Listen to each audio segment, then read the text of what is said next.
This is an intro. Intro. Hustle and Float Chart with your boy, My boy, Matt Wolf and Joe Fear. Hey. Hello there. This is Joe Fear. This is Matthew Wolf. Hey, Matthew Wolf. Goes by Matt sometimes. Most and Mateo. times.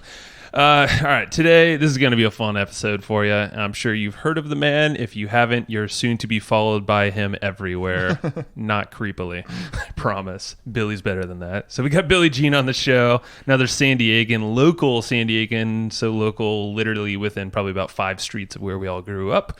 Did not know that until we were hanging out at a mastermind not too long ago. So super cool. Another share some San Diego stories there. But better than that even, this dude is like totally mastered just being a total he's an educator, but he's doing this in a whole different way that you will want to watch every single one of his videos, because the way that he hooks you in with very specific formulas. He describes them all on the podcast, but you watch one of his videos and you're just going to be like, damn, this guy's got it going on. Yeah. And he mapped out his entire strategy of how he managed to go from, not really being seen online to, holy crap, this dude is everywhere. He literally mapped out the strategies, the platforms, what needs to go into your videos to make that happen, targeting. We cover the gamut of how to do that. We even talked about what if you're uncomfortable on video, how do you get over that kind of stuff? We really just covered it all with Billy, and Billy was just so generous, didn't hold back, and just unloaded all of his systems and processes and how he's grown his company to the size that it is. We even talked about putting billboards on the side of the road. We covered a lot of ground, and it was awesome. Yeah, so, I mean, you're going to love this video if you want to think a little differently. If you want to stand out from the pack, say if you're in some industry that's kind of tough to be seen, or you just feel like you want to step up your game when it comes to your content, to videos, or if you even want to start videos, listen to this thing. Billy's got it going on. It's very similar. He does a lot of stuff that we're already doing, but just because of this episode, like, we're going to do way more now. Thank you, Billy. And so definitely the traffic game is on point. Branding is so important. So think a little differently than just direct response. If you pair that sucker up with some branding in there, tie that together and be consistent, you will be on fire. So that's what this is going to be. Go check out evergreenprofits.com to learn a lot more. We obviously dive deep on a lot of this stuff there, so get some cool stuff there. But let's go to Billy now. Let's dive in. All right. Hey, Billy. How you doing, man? Yo. All right. Matt and Joe, what's up? Doing great, man. Dude, I don't know if you, let's see, it was back in, I think it was the Speakeasy Mastermind. That's when you and I, this is Joe talking, obviously. I think you were there for like the speed dating or something or other, but we were hitting it off. We were talking about, we're all from San Diego, but East County specifically, which was East County? Yeah, man. We're in Mount Helix right now. We're at my house. I'm in Mount Helix. Oh, no shit, huh? I went to Valhalla High School. There you go, man. Like Valhalla, man, that was literally, it's still around the corner from my parents' house. Oh, really? It's still super close. And I grew up like Rancho San Diego, like Hillsdale. I did like a play there. We, the whole gambit, played baseball there out in the league, like my whole life. Like, man, like those are my stomping grounds for real. That's cool, man. I live right around the street from the Valhalla, so probably see your parents around. Didn't even know. That's rad. No, I love it. And obviously Padre fan, we're to see those videos, you in the suite. What's funny is like, obviously watched the Padres our entire lives and never really been a fan, but the games are fun to go to. Dude, yes. Yeah. Same way. That they're hard to just sit around and watch on TV, but they're super entertaining to just hang out and have some beers at. Oh, hell yeah. That's the model. That's the model. I mean, they're not that fun to watch because they're usually not that good, but... Well, we have to, as San Diego fans, we've got to justify why we're watching our sports teams. So, it's just... I love them. The ones that we have left. Yeah. Right? Yeah. So, man. But, we're at Speakeasy, and that mastermind was a really cool time. And that was fun. Yeah, man. It's cool to connect with you there, but... I mean, I think everybody else out there who knows your name just sees you freaking everywhere. So, and obviously it's very deliberate, but freaking amazing. This month we've been spending almost $30K a day in ads, dude. Man, fucking A. That's insane. Yeah. We'll definitely dig into that, but let's start where we start with everybody and kind of get your backstory. Anybody who doesn't know who you are, or how you got to where you are, let's go there a little bit and find out a little bit about you. Yeah, like I would hate to use all our podcast time in my story because it gets boring as shit. So I'll give like the really like high level. Yeah. Born and raised in San Diego, University of San Diego. Didn't finish my last class. Went to Cabo instead with my ex-girlfriend. Never graduated. Started a mobile oil change company. We Come to You. That went out of business. Got a job at 24 Hour Fitness checking in people. Car got towed. Needed a lot of money. Had to upgrade my job to a job at a call center selling online degrees. The ironic part was I did not get my degree, but I did find out that I found the CEO of the company made $25 million in a fucking year. So I said, okay, well, I need to get into this internet stuff. That's where the passion was kind of sparked. I ended up licensing a program to help people quit smoking and quit drinking. And I sold it in an online classroom format. It was called Rethink and Relive. And through trying to sell those courses is how I learned about like Facebook and all that stuff. And then I separated from that company. We kind of parted ways, moved back in with my parents' house. They finally forgave me. And then I started my agency, and I started my Facebook ads agency, not because I wanted to start a damn agency, but because I knew how to use Facebook and I needed money. So I started hitting up companies to see if I can run ads for them and see if they pay me. And sure enough, some said yes.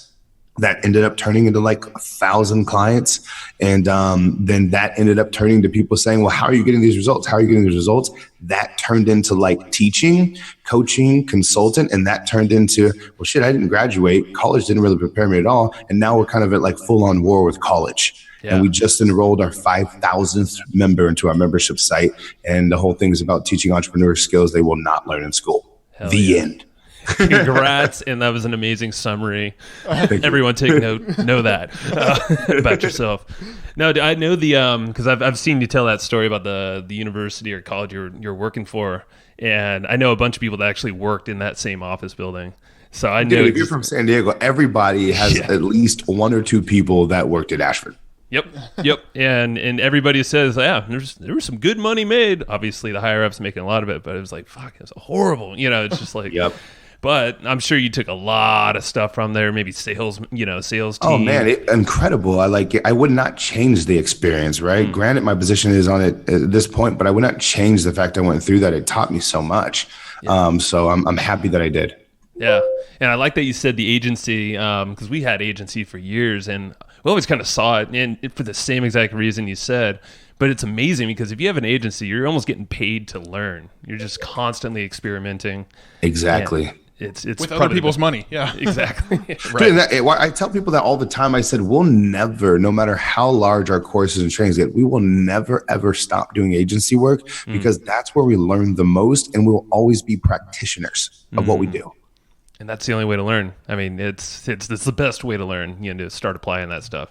Yes, sir. So, no, solid story. So agency. So where are you at right now? So you have the agency side, you have the membership. What is that? We changed the model with the agency though. So like when I was like really doing it at scale, it was all about working with franchises, right? So we did local lead gen for like almost every health and wellness fitness franchise that you can name of that you see outside. That was like our bread and butter. That was our sweet spot. Now the model has shifted to equity deals and partnerships. Because what I realized is through doing all of that, I'm sitting here getting paid out monthly, which at the time it was great. It was more money than I've ever made. But then I realized, wait a second, we just brought this gym 600 members that are paying $170 a month forever. And I'm getting paid how much? Yeah. I'm like, this is fucking stupid. And so the skill set just kind of like, I started to become aware, like, holy cow, like there's not a lot of people in the world who can really do this like that. Yeah. And as a result, I was like, well, if anybody comes now, it's $30K up front and I'm taking at least 25% of your business or we're not having a conversation. Fucking A. There you go, man. I mean, we've been burnt, with our agency. You do the best work possible. Everything's increasing and say a new marketing manager comes in on their team. Yeah. I'm going to bring in my own marketing crew, online marketing crew. You're out. Or like you said, you're making them a shit ton of money. Oh, I'm still capped at whatever retainer.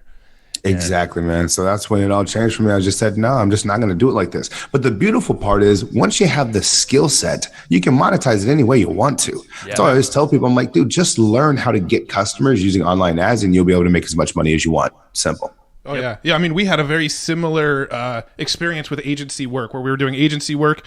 And then some of the products that we were promoting as an agency, we found out had affiliate programs. So they were actually paying us on retainer. We were $5,000 a month to work with us. We were a content marketing agency, and we were growing their business. And we realized they have an affiliate program where they're going to pay 50% commissions if we make sales on their products. So what we did instead was we left the agency business, turned around, promoted the exact same products we were promoting before as an agency. And how much more money did you make?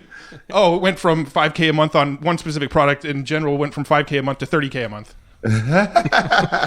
Dude, and watch this. That's the wisdom that comes with being in business, though, right? Is you understood that there was a better way to do it and to make more money for doing the same exact thing you were doing. Yeah. And that's I always tell people, like, if you're navigating this business world without a coach, you may think you're doing good, but in actuality, you may be missing the entire enchilada.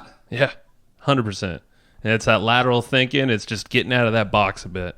But you got to get your feet wet somehow. So I love that. The agency is like the best battle. You know, it's like that's your best school right there. There you go. Just get in there and do it.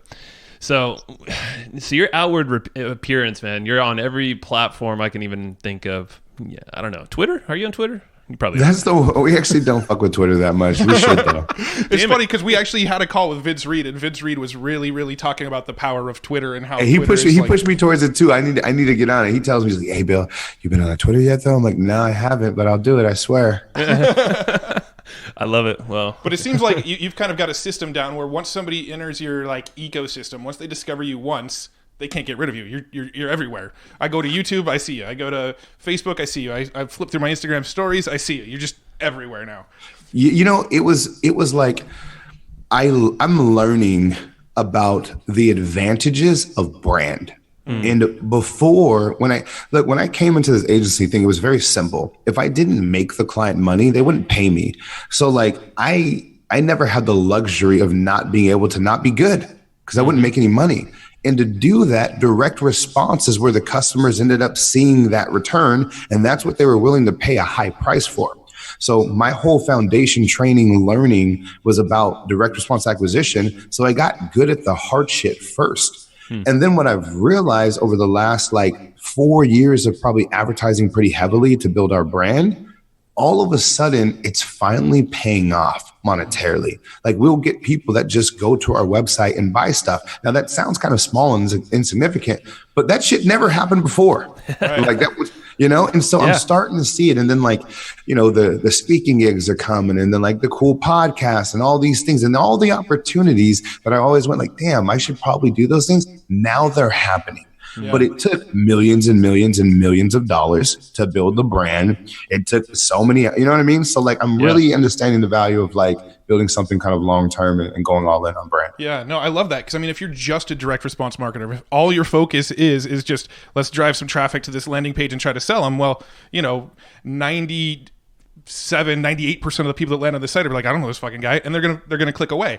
Now, when you have someone like you know, your credibility, your brand, or like a Ty Lopez brand, where you see him everywhere, they land on the page and they go, oh, I've seen this guy around. This guy's doing good shit because I've been seeing him everywhere. So what he's doing must be working, and it just, you know, it's like a invisible conversion booster almost. Hell yeah, it's extreme. Like we're doing another $2,000 to $3,000 a day on our website because when we run ads, we're getting like people that just come there and they buy. And here's the messed up part is I was ignoring that dude for like, I don't know, years. And then finally one of my team members, he goes, bro, like at my previous job, he's like, we made so much money from our website. Can you just allow me to just put up like a whatever basic WordPress site and like one that you approve? I'm like, all right, whatever, do it. And the next thing you know, 2 to 3K every day. I'm like, wow. How much money was I sitting on from being so, you know, resistant to change, lazy, whatever the hell you want to call it. And I just missed out on all that money from being fucking stupid. You live and learn, man. But I mean, we've taken the branding approach. I mean, we had Roland Frazier on the podcast recently, Dennis Yu, all talking about, you know, all their different Facebook strategies, the daily videos, whatever you want to do. But if you pump a little bit of traffic behind there, have some laser like targeting, maybe go a little wider. It's amazing how often we'll go to, you know, meetups, masterminds, are like, dude, I see your shit everywhere. Yeah. everywhere. I'm like, it doesn't take a lot of money. Well, and it's always It scary doesn't. for That's what people don't understand. It doesn't take a lot of money. And here's the thing: if you're making more money than you spend, you actually get paid to build your brand. Oh, totally. For sure. Yeah. I mean, I think a lot of people just get scared away by the fact that if I run an ad and all it's doing is growing my brand, making me seen more, I don't see a direct ROI on that. And I think that's where people kind of get hung up. I mean, what sort of advice would you give to people who get hung up on I'm spending money on pumping this video everywhere, but I can't see an ROI on my Facebook ads platform, so does it make sense to keep running it? Well, I asked them the simple question, like, how long do you plan on being in business? You know, if this is like something you just got into to like make a quick buck, well, then maybe you don't give a fuck and you're probably going to go out of business anyway. But if you want to last, like that's what it takes. But then I'll kind of dive into that and I'll flip it.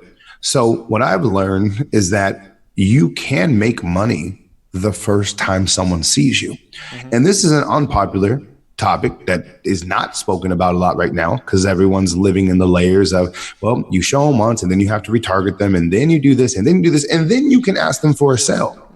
But how many times have we all been at a fair? A motherfucker pulls out some knives, does this crazy demonstration with tomatoes at a slap chop or whatever the hell it is. And you're like, oh my God, I think I want to be a chef. And you buy a pair of $1,000 knives. And you're like, what the fuck just happened? I came to the fair to play games and I just walked out with $1,000 pair of steak knives. Like, Totally been there. and that's what I want to remind everybody online is it's just become more challenging to make sales. You can still do it, but the difference is entertainment is required now. So people will see our ads and shit online like, oh my gosh, like, why does he do all this work? It just seems like so much work. It's like, no, dude, that's the magic sauce. That's why we can run an ad from the very first time, get people to buy and be ROI positive in 2 hours and outspend everybody because of it. So guys, if you know how to sell and you can entertain people, you can ask for the fucking sale right away. Now, most people won't buy, but enough people will buy to make your ads profitable quick. I love it. Or they'll share it, or they'll tell everybody else. Yeah. Look at this crazy ass Yeah. video. That. Well, I mean, that's another thing about the videos that you do. Obviously you've got multiple styles of videos. You got the sort of bigger budget videos, and then you got the ones where you got your iPhone, or I guess for you, not an iPhone, but you got your phone inside of your office and walking around and showing behind the scenes stuff. But the big budget videos that I see all the time, you always look below them and they're shared 400 times. They're sharing ads 400 times, like what kind of ads get shared around like that? Dude, it's crazy. And like, that's something that like we always sleep on. Like when we're sitting there planning our promotions and stuff, we always forget like, holy shit, people will share the hell out of this. And most of our best performing ads are the simple ones that you're talking about, which is like one camera in the office, me like teaching or something like that. But the ones that are always remembered are the production ones where we go all out. Those are the ones that make say, oh, you're that guy. Or like even like on my way to the office today, it's like, oh, and some guy starts beating his chest from like our Wolf of Paid advertising ad that we did, Yeah. So like that's where like you resonate and you're remembered with your audience, Yeah. So we watched the most recent episode with Ezra Firestone. And Oh yeah, he's a badass. Shout out to Ezra. Shout out to Miss Reed. Shout out to all of them. Dennis Shu, shout out to Roland. Everybody you guys have had. Shout out to all of them. Hell yeah. They're listening, damn it. But you had a 3-part thing. You said it kind of quick, and I think you dug in a little bit, but it was the whole entertain, educate, execute. Yeah. And in that order. Let's dive into that because it seems like that's just the backbone of everything you do. So just to clarify, before you dive in, are we correct in thinking that you actually put entertainment above the actual education when it comes to these like branding ads? Yes. And it sounds weird. It's like that. Most people would say, well, that's fluff. That's bullshit. No, listen, it's if no one's listening to you, it doesn't matter what the fuck you say. Let me repeat that. If they can't hear you, then you can say the smarter, you can literally spit out the cure to cancer. Who cares? No one can hear you. So the first step is entertainment, AKA get attention. And getting attention is a weird thing because people have to realize that getting attention is about meeting the customers where they're at, not where you're at. So for example, at this point in my life, I realized that money does not make you happy, right? Success is different than fulfillment.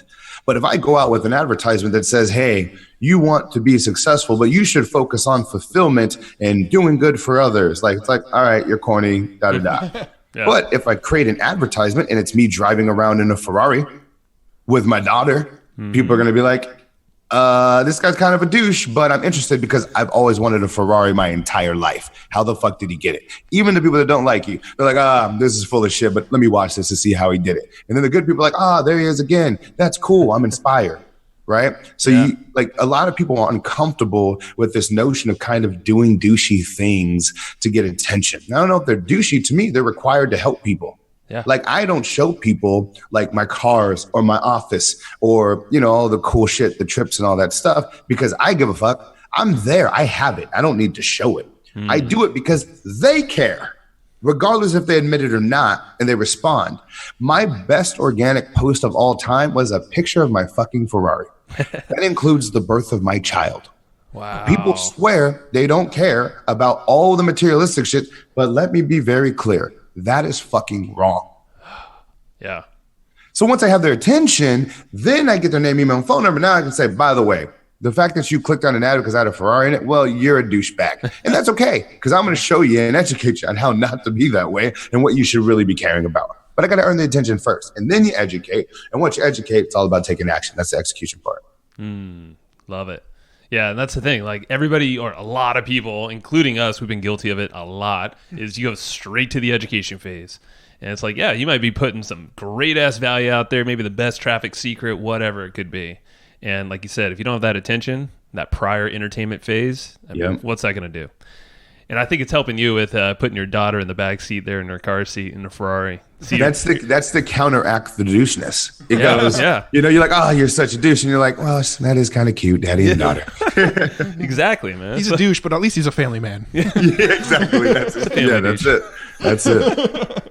I love it. So what's the thought pattern behind these higher production videos you put out there? So, like I'm sure there's a lot of thinking behind it. You said with the I think you watched a movie for, I think it was the Last Showman. The Greatest Showman, yeah. Or Greatest Showman, It's about two things, zags and trends. And what I mean by that is the reason why we go all out on our video, because since I can remember, and I think you guys in particular will be able to relate to this, but like I feel like the whole entire digital marketing / internet marketing space has like it's very ancestral, and it copies each other, right? Yep. So everybody in the industry was just doing videos with like text and reading along.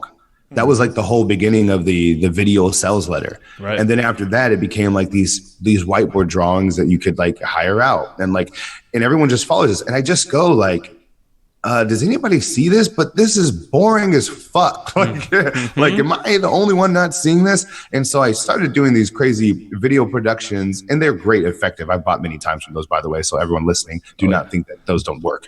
But for me, I was like, man, if everyone in the freaking marketplace is all doing these type of videos, if I want people to remember me, I can't do that. So I literally do these productions because I want to be seen in a different light than that. The reason why we don't talk about like our online courses and we talk about the fact that we're competing with college is because when people associate with us, I don't want them to be like, well, whose digital marketing course to buy? I want them to go, well, shit, do I send my kid to, this business program, this MBA program, or do I just put them in the fucking gene pool? That's the conversation I want to have with our brand. So it's about zagging and then trends.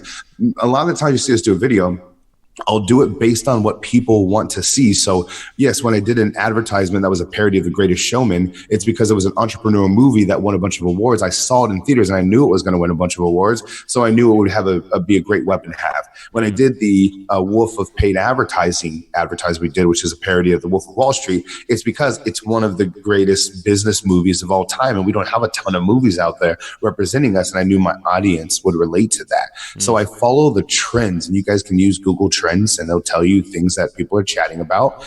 And that allows to, I guess, the virality of it for it to get shared, commented, and engaged on. Yeah, that makes sense. And I like what you said, the zag at first is you're almost bringing in this higher level thinking, behind everything you're doing. So you have a mission. It's against college. You have that mission for, I don't know, it's like, screwed up ads. You got some fucked up ads. I'm here to fix it, but I'm sure there's a higher mission to everything you're doing there. Exactly. In the end, and also too, just building a team and culture and shit, like giving everyone that purpose and just reminding them like, hey guys, like even though we're in this office behind computers, don't forget every single day we're changing lives. Read our inboxes, look at our comments, talk with the students, like listen to every single day. It's almost like, you get desensitized a little bit because you're in the habit of doing something, but like never take that for granted, And so just consistent reminding ourselves of like, the why. Yeah. Yeah. Now, this question might seem kind of random and out there. You don't strike me as someone who is, got any sort of self-confidence issues. But, what would you say to somebody who wants to kind of put themselves out there more, make more videos, do the high production value, but maybe they're just like uncomfortable on camera? Do you have any advice towards those types of people? Yeah, man, that's a fantastic question. Well, first things first is I believe, and this is just my belief, but I believe we're in a time right now where, and this has actually been since the beginning of time, is people buy from people they trust, right? But just like there was a time when websites first came out, and then there was a whole bunch of entrepreneurs in the world was like, you don't really need a website. Who uses a website? And then websites became standard, and everybody who didn't have a website got left behind. Oh yeah, and they went out of business.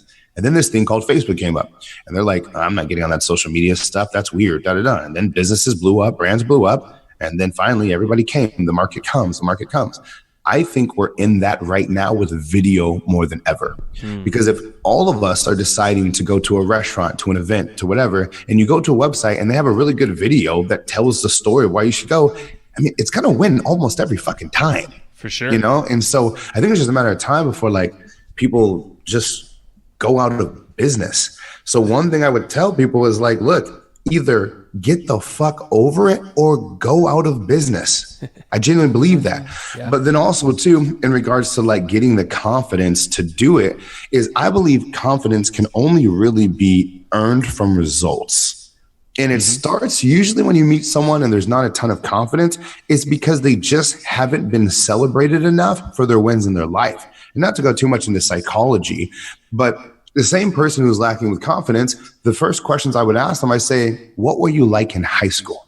And I bet you will see a direct correlation with whether they were part of a sports team, whether they were part of ASB or whether they did like the prom king and king's court or queen's court, whatever it may be. If you look at their activities, and then once you understand their activities, you ask them another layer and you say, cool, well, what was your role like on the team? Okay, well, were you on the football team, but did you never play? Did you only get one play? What would that do to your confidence? Where you spent the majority of your puberty going through behind somebody else, never getting a chance to shoot, and people only commended you for supporting somebody else. All that shit carries.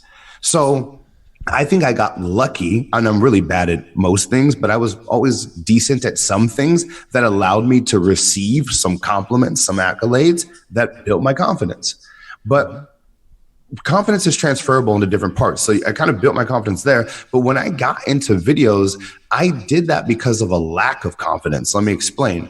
When I was out there selling to business owners and agencies, I actually got really, really intimidated because I was freaking, 23, didn't graduate college from the UC San Diego. I dropped out. I curse like a sailor. I'm loud. I'm black. And I'm selling to these 45-year-old white people with degrees, with successful businesses. And I need to tell them to trust me with their business, which is how they provide for their family. And so I got so psyched out and so scared about it. I was like, well, if I come to these people, I need to have more proof than anybody else, because nothing sells like proof, regardless of what color you are. So I was like, okay, I'm going to just film myself and show the results of what I'm doing for other clients so that they have to hire me, because I'll be undeniable. So I did these videos showcasing basically the results I had for previous clients. And as a result of making those videos, I got confident because people started to pay me. And then at this point in my career, when people see me, it's like, dude, I mean, I've had way more L's than I've had wins, but I've had so many wins, it's hard to shake my confidence now, because now we've just done it too many times. But that was built. It didn't start that way. And it sounds like part of that is going deep too. It's not going wide and being a jack of all trades. You got really fucking good with ads is what it sounds like. It was my thing, man. It's still the thing that when I sit in a room with these really, really successful badass entrepreneurs who have way more cash than me, have accomplished way more than me, I still sit there with my chest high because guess what? Every single company that they have needs more customers, and I can do that better than them right now. So I have my thing. And that's why I'm obsessed with learning, and I'm a student and I pay so much for coaching so that I always have this edge wherever I go to where it's, I know something that you don't. That's even why I went to YouTube when everybody was on Facebook, because I felt like, oh shit, people are starting to come into my space. Then I went YouTube. It's like, okay, cool. I have a jump again. And watch this. When more people start coming to YouTube, I'll go to something else. And I'll always be talking about that next thing. So you got two things that you just said I want to bring up. First one being, where do you go to learn? So who do you follow? What kind of resources do you tap to always be on the leading edge? Good question. So peer mentors, and then also like paid mentors, I'll call them. And the trick for me is not looking at mentorship of, I just need a business coach. You have specific problems that you're facing at specific times, and you need to find a coach that's going to solve that problem at that time.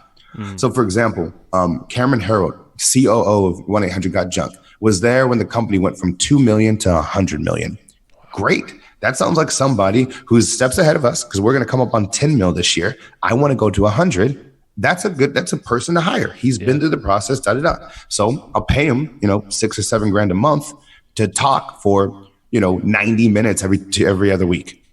You know what I mean? Because the mistakes get so great, but he can help me in that. For personal development and like spiritual shit, I got this guy, Jim Bunch, who's a badass entrepreneur who's been through a lot of shit that saved me a lot of mistakes there. Jim's good. Yeah. For direct response, like Frank Kern, I hired him for a while, because it was like, I need someone who really knows the shit. I learned a lot of stuff from him. So getting a mentor for the specific problem is still today key to our thing. YouTube. When I needed YouTube, I fucking paid someone 10 grand and I flew him out here the next day to teach me YouTube. Damn. That's all right. So we're going to touch on YouTube in one sec, but it's funny that you brought up Frank. I just saw one of his most recent ads. He's going around. He's talking about branding now with direct response. And, he's always been a direct response guy. So it sounds like you're kind of wearing off on him a little bit. So. Yeah, I mean, he's you see Frank, he's coming up on his social game and he's doing it. It's like, that's what I'm saying. It's like the industry is changing so much. Yeah. Like even the OGs who have the list and the position and everything, they have to play ball too. That's why the video, this social stuff, like no one's immune. Everyone's got to get going. Hell yeah. I love it. So YouTube ads, this is something that I know that we selfishly just want to learn like a mofo. Always be honest about that. Where's a good place to start here? Because I'm sure there's a lot we can go down. I would say is because I think a lot of people here too are at least familiar with Facebook, are listening today. I will tell you this about YouTube. It's the same shit. That's the first place to start. Is almost every feature that you can do on Facebook, almost not all, you can also do on YouTube. And then you realize that Cheryl, who's over with Team Facebook, was with Team Google before. And most of the shit that Facebook does was because of Google. They're actually the OGs. So like, it's funny because everyone's like, oh, like YouTube, they trying to get into Facebook. So I'm like, no, dude, they started that game. So a lot of things are the same. For example, you can use lookalike audiences, but instead of lookalike audiences, they call them similar to audiences. So like, that's the type of shit when I say it's like the same, it's the same. Yeah. The other thing is it's the dashboard is just separate. Like you have to get used to kind of like just the language of it. But honestly, if you both jump in there and just like spend a week in there, you're like literally feel comfortable. And you'll feel like you're riding a bike. Now, strategy wise, there's 3 major ways that I like to do targeting on YouTube. And number 1 is your typical like interest based, right? So we advertise to entrepreneurs all day. And, so we just literally advertise to the people who already have big followings on YouTube. We do the Grant Cardones. We advertise a shitload on Gary Vee stuff. We advertise, Ty Lopez's stuff. So, when I go and I do like interviews or anything with them, a lot of their audience will know us because we've been inceptioning that shit for a while. Yes. And so that's the biggest thing. So interest, I would really like the influencers, whoever already has your following, go get it from them for targeting. And do you just target anybody who watches any video on their channel, or do you target specific videos on their channel? You can put in the keyword Gary Vaynerchuk, and it will go from there. Also, too, we do target certain channels. So, for example, there's a lot of on YouTube. There's a lot of channels that just have entrepreneur content, right? Like motivational shit, whatever. People are looking to be inspired. Those are fantastic groups to target. So I have, to give you guys an idea of how hard we're going to YouTube, I have 2 people whose full-time job is just to like manage our YouTube ads. Nothing else. Like not for our clients, for Billie Jean's Marketing Inc. Full-time, all of the time. Salary, high salary paid employees. That's it.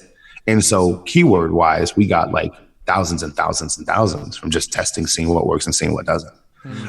Also too, like anyone who has like software channels, like whatever your customer is searching for is what you need to be bidding on, whatever how to get more customers. Okay. You should be bidding on that and showing your videos. So some of the search terms we'll bid on also. And then also too, their partner websites. There's a lot of websites that allow video advertising, like your Forbes and all that. And don't sleep on those. Like people don't understand the back end stuff. So you can pay right now like 1 to 10 cents per view to have your video shown on Forbes. Hey now. So how do we get in there? Is that actually from YouTube? Like, or is that it's from YouTube? It's from YouTube, right? So you're creating your ad and it's basically just a placement. Essentially to summarize it without going all techie and shit. Yeah. But yeah, that's it. So you literally just that's the fun thing about all this is like once like you're in there, you realize like, man, that's how these guys are doing this. It's kind of one of those like, what? That's all it is. Obviously there's a strategy to it and all that, but you know what I mean. For sure. And without that strategy, I mean, no, we went deep on this with Vince Reed. And, you could be all tactical all day long, but without that strategy that ties all that stuff together, that's the magic sauce.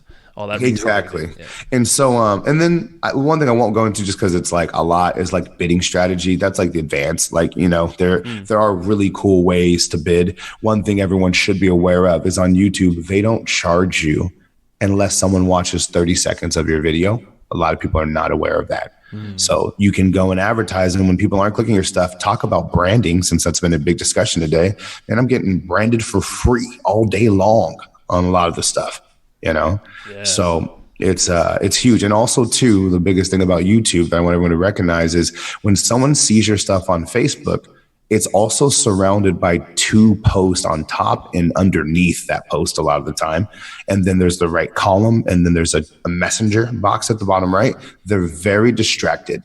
When they're on YouTube, people are literally searching for something and waiting to watch something, and you get those 5 seconds of uninterrupted messaging.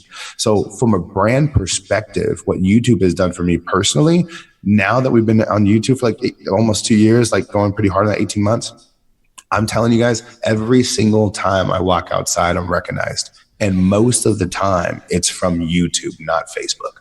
I believe it, 100%. Yeah, so it's just powerful. So you guys want, like, anyone listening, you want to build a brand, go all in on YouTube, because it's like, especially like a real estate agent, right? Like, dude, if you're a real estate agent, stop spending money on to have your face on a bench so you can feel good. Put all that money on YouTube in a zip code. In Facebook and Instagram, you will be the most famous person in that zip code. You won't even be able to walk outside and get coffee without everyone saying, "You're that real estate guy, aren't you?"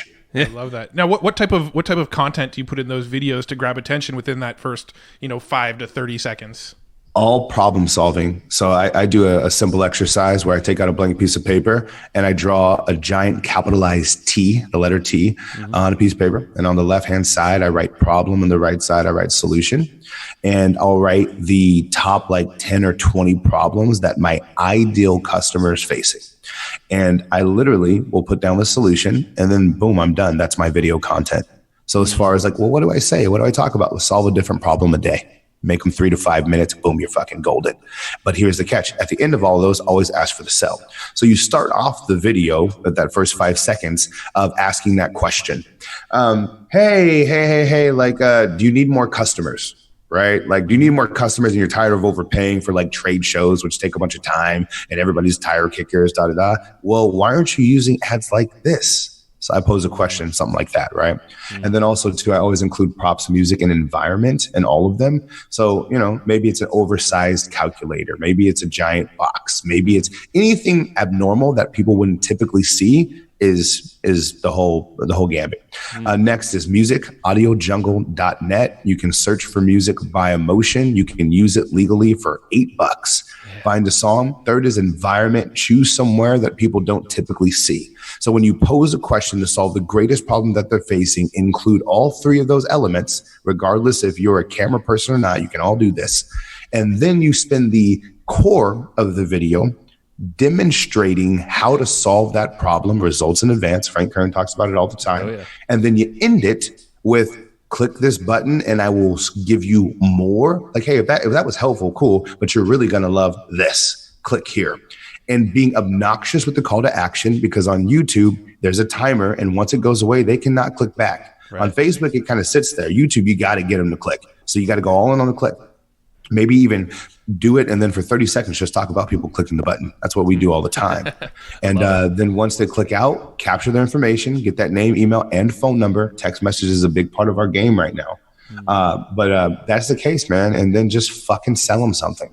Help them so much where they just can't imagine not buying from you. Talk about that text really quick, because I think a lot of people are just scared of, I don't want the phone number because, they're not going to, conversion rates just going to go down the Well, we got like 200,000 of them. So people will give it in the entrepreneurial space. And dude, it's simple. We use the same message. To who and where should we send this? And text it to. Fucking A. I love it. You give them a reason. You give them a fucking reason. And, okay, well, that makes sense. And then it's appreciated. Yeah, actually, I'd prefer them texted to me. Yeah. Well, it's for a lot of people. They're just like, I don't want to go check an email. I just want it right there on my phone. Exactly. What tool are you using for that one? I think we're using Twilio on some of it. Yeah. And we use easy texting sometimes. It's expensive and kind of whatever, but it allows you to blast people. If you just want to upload some numbers, easy, the letters, texting, that's easy. But Twilio is another one. I think we use one more too. I got to ask the team. Yeah. How about messenger bots, all that fun stuff? Are you guys big on live chat and all that stuff on the page once I get there? We've tested some things. We've done some things with it. We're not crazy about it. It can work. It's good. Yeah. I got some friends absolutely killing it with it. But just haven't really played with it a ton, I have a hard time where it's like we want them to subscribe, but we also want their name, email, and phone number. Right. So, you know what I mean? It's almost like you have to choose up to some extent. And then even when you have them both on the same page using some external text, it raises your cost per lead and it distracts them from going to the next steps of the funnel. So there's challenges with it. I'm a fan of right now building up our database hard, man. We're getting freaking anywhere from 1,000 to 4,000 leads a day. And just depending on the spin, and it's like, those people, like right now when we need to sell an event or anything, it just feels like a weight off my shoulders knowing that we can just send a couple emails, a couple texts, on my live calls on Tuesdays, and boom, it's done. Keeping your lane right there. Yeah. I love it. Now, I noticed, I don't know if you're still doing this or not, but a few months back you were running, actual physical billboards. We're in San Diego, so we were seeing them. I'm assuming that was kind of a marketing experiment. How did that go for you? What was the sort of thinking behind it, and how did that pan out for you? The thinking behind it was positioning, association, and what you just said, experiment. I said, well, we're paying for traffic on Facebook. What if we just pay someone else and just bring them to the same exact funnels? Our funnels are great. So that's what we did. We had an automated webinar funnel for one of the first billboards. And the entire thing was just like, need more customers, click, go here. And people just register for the webinar. And the thing, it worked. I mean, they bought and it worked. But the challenge is the billboard industry hasn't caught up to the pricing shift yet. So it's hard to make it monetarily work. Like we lost a little bit of money on it, but I think 1 month we might have even broke even, maybe a little under on that billboard. But that was with automated webinar funnel, high ticket sell at the end. It was interesting. For me, the bigger thing with the billboards was positioning. Right. The only people you see on a billboard are fucking like Coors Light, Oh, yeah. McDonald's, like, you know, the absolute biggest companies in the world. So if the biggest companies in the world are doing it, and then there's Billie Jean as marketing, well, shit, these guys must be big too, you know? So the positioning, but then also too, the reason why I was willing to make the investment, because for most people, the billboard is a one-time 3-week promotion. Me, I'm like, bitch, please, I'm turning that shit into a YouTube ad about my billboard that lasts forever and forever give me the position. So now, if you look at our videos, you'll see our billboards like subtly in the background all of the time. You know what I mean? I love that. I mean, another sort of like, I don't know if it was intentional or not, but I remember when you got your first billboard, I think you posted a picture of it on Facebook, and then a shit ton of people started sharing the post about you putting up the billboards, and then an entire debate ensued in the comments about whether or not it was a good idea, and dude, just that social post was like a viral post. Dude, it honestly, like, because of that, all of our billboards have been ROI positive. Yeah. But if I'm just going billboard to like mechanism, you know, they're whatever. But like when I go like billboard to share people, to tell them I got a billboard, it's like, whoa, this was great. I could see that working there. You still running them, or is that kind of experiment over for now? One more time. Are you still running those billboards? We're not right now. I think the max we did like 4 at a time one time. That may have been when you guys saw them. I mean, it's expensive. That was $36,000. Yeah, like, I was gonna say 3.5 weeks. So for us right now, no, I would definitely do a billboard again for something, but I would leverage it the same way we just talked about. You know, like don't go into a billboard with like, oh, I need my business to build off this. Just, you know, it's a piece of the equation. Makes sense. So I want to go back really quick and to your team, your office, all that stuff. I think you're downtown, right? San Diego? Yep. Yeah. So what was that shift? So building a team, you know, a lot of people, they'll hire a VA to start, or maybe a project manager, support person. Yeah. How did that look like for you? Because now you have, how many people do you have there? 20 something? Shit. I think there's like 25 of us or something like that. And I think we'll be at 30 by the end of the year. Yeah. I mean, I think for a lot of people, that's a big hurdle to get over, is to like start hiring and hire that many people too. Yeah, there's 2 things that happen with that. One, I was solo and I was making like cool money, and I walked into my boys' office and like they were like shooting basketball, drinking beer, and there was a couple of people there, and I was low key like jealous, and you know, sometimes you get jealous, you say some stupid hater shit.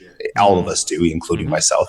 And I hit him up. I was like, man, you got all this office. This is cool and all, but like, dude, what's your overhead? Like, you have so much expenses. Like, this is. What the hell? Are you, like, you know, trying to almost make him feel bad for doing it. And he goes, let me ask you a question. Would you rather build a dream by yourself, or would you rather build it with your friends? I said, well, fuck you very much. I get it.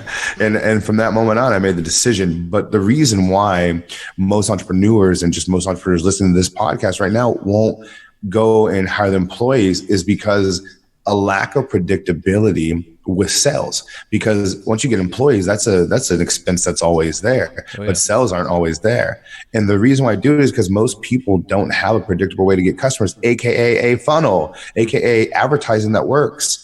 And so remember, like when I like got going, that's how I came up, as in direct response. And so for me, I had this funnel that like made me 10 grand in a day. I went from broke at my mom's house to next 10 grand because so many people scheduled an appointment. I sold them on the phone. Once I had that funnel for a while and I realized I can press a button and get clients just like that, my fears of getting an office and doing all of those things diminished. They didn't go away. They were just smaller. I still had that like, oh my God, what am I doing? And there's like anything else, right? You do something long enough and then go. Like right now, if I'm like, shit, I better have 500K in the bank to make sure everything goes.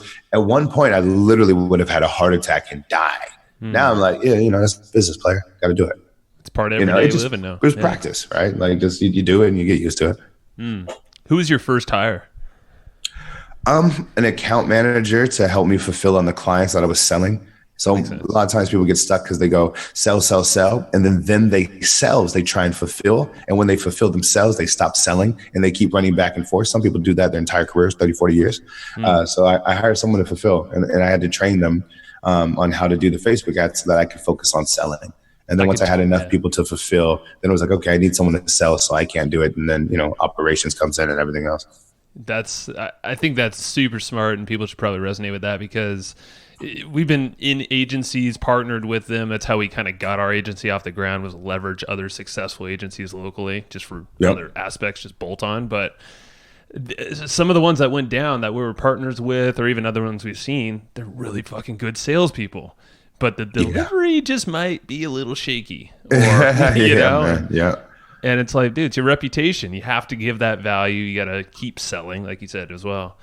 Yeah, man. I don't know. It's just it's interesting. I'm happy you said that, the fulfillment, because that's something that kind of gets lacking when you're out there just hustling. You know. Right. Yeah, man. It's a real thing.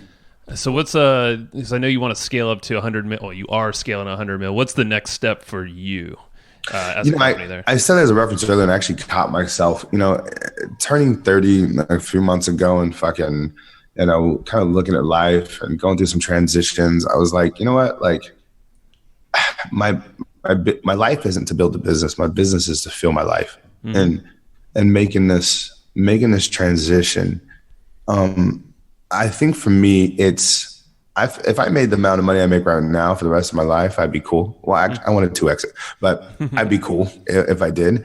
And if I want to get the company to a place where it's so healthy, where all of my team is making great money, they're super proud. So like the financial stress is out of it. And then I just want to use that money to like grow our impact and just like help people and do cool shit, like do crazy ass marketing experiments and just fucking have fun.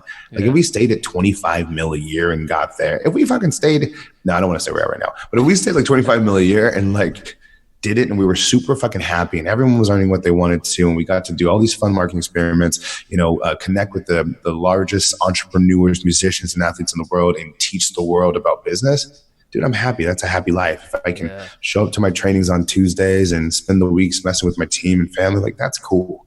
You know, I think too many times we just fucking forget to set a destination. Yes. And as an entrepreneur, you guys know how it is. We just fucking go and we forget, like, what? Hold on a second. Why the fuck am I doing this in the first place? All the time. You got to be deliberate. Yeah. And it's funny you say that, man, because we say our favorite part of the business is literally this right here, is the podcast. It's connecting with new guys. It's at a totally deeper level than you normally ever would.